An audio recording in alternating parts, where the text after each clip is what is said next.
আসসালামু আলাইকুম। আজকে ভাজি করব বাইদি শাক। আর বাইদি শাকটা এখানে সবসময় পাওয়া যায় না।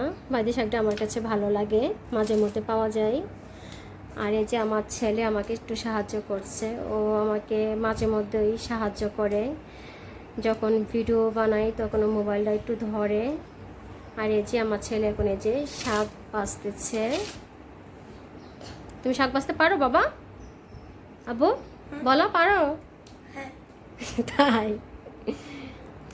আর এখন এই যে আমরা শাকগুলো এখন সুন্দর করে বেছে নেব। আমরা মা ছেলে শাক বেছে নিয়েছি, শাক এখন ধুয়ে নেব।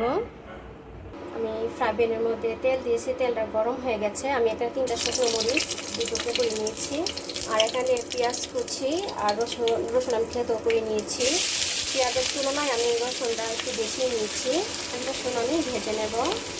পেঁয়াজ রসুন ভাজা হয়ে গেছে, আমি শাক দিয়ে দেবো। আর কারেন্ট চলে গিয়েছিল, এই জন্য আমি গ্যাসের মধ্যে বসাই দিয়েছি আবার।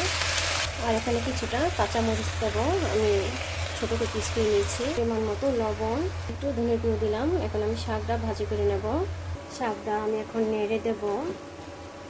আর আমি চেষ্টা করি আমার বাচ্চাদেরকে 2-3 দিন পর পর শাক সবজি খাওয়ানোর জন্য। আমার ছেলে ঘুমিয়ে পড়েছে, মনে হচ্ছে ওর শরীরটা মনে ক্লান্ত লাগছে, রোজা আছে। আমার ছেলে মেয়ে দুইজনই মাশাআল্লাহ রোজা থাকে। আবার আমার ছেলে মেয়ে আবার নামাজ কালামও পড়ে মাশাআল্লাহ। আমার 2 বাচ্চার জন্যই সবাই দোয়া করবেন।